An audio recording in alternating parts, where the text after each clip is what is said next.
Yes, sir! What's going on, everybody? It's your boy Jay Easy, aka Fresh from the Barbershop, BKA the People's Champ, coming to you live with another day in the life of your boy. Check it out, man. So, as you might have guessed, I was a hit for Valentine's Day. You know, she totally didn't expect any of it.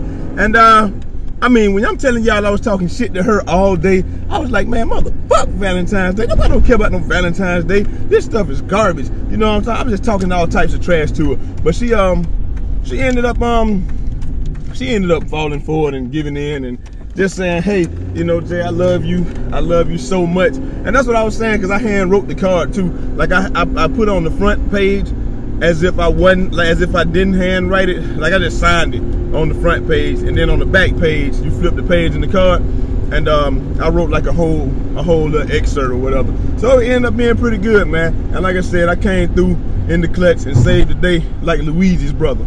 You know what I mean? That's Mario, if y'all didn't know. Super Mario too. But anyway, man, I'm headed to work. Probably not gonna be, I ain't gonna be late, man. Of course I'm not. But I'm headed to work, so I'm gonna holler at y'all in a little bit. Peace! Alright, folks, so check it out. A lot of people were saying that when we did our movie review last time, we should watch the Boondock Saints. And we did that. And it was actually so good that we ended up watching the Boondock Saints and Boondock Saints 2 All Saints Day at the same time, like right back to back. So, babe, you want to tell people exactly what you thought about it at first? Yeah, I thought it was a great movie and a little comedy to it with the detective guy.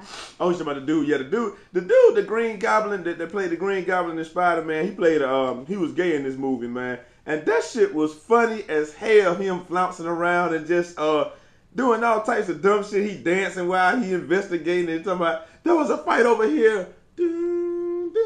And all that stuff, and he was 6 men, and they running and all that type of stuff. And then when he put on the get up at the end of the movie, man, that shit was great. But I mean, I don't have anything to say bad about that movie. That movie almost reminds me of Taken. They gave you like 2 to 3 minutes, or maybe 20 minutes of background just to show you what was up, and then at the end of it, I mean, it was just ass waxing 101 the rest of the movie. I mean, I like movies like that. They don't have to have a lot of storyline. Just give me the backstory and then wax some ass. And then the movie is over with, you know what I mean? Resolution, and we out of here. Like, I like Scorsese in his movies where he does, like Shutter Island, how he did that. But, I mean, I just don't like that extra 30 minutes of just bullshit where they try to do all the revelations and stuff. I don't like that. But anyway, what you think about that? I was going to say, I like how they had, they would show the scene of how, you know. Oh, yeah. Let me finish. Like, for example, you'll see the scene where, okay, somebody was knocked out, like where the 2 guys was knocked out in the alley or whatever. Right.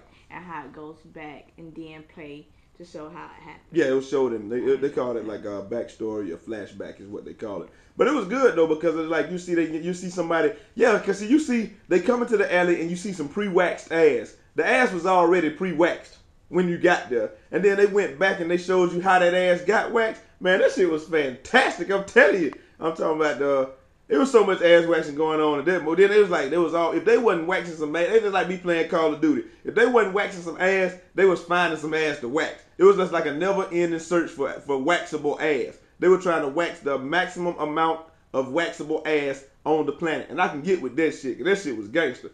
I'm like, gangster! You know what I'm talking about? But anyway, what you thought? It was great, and part 2 was even better. Except you had the female cop, which was like a female version of the male detective. Right.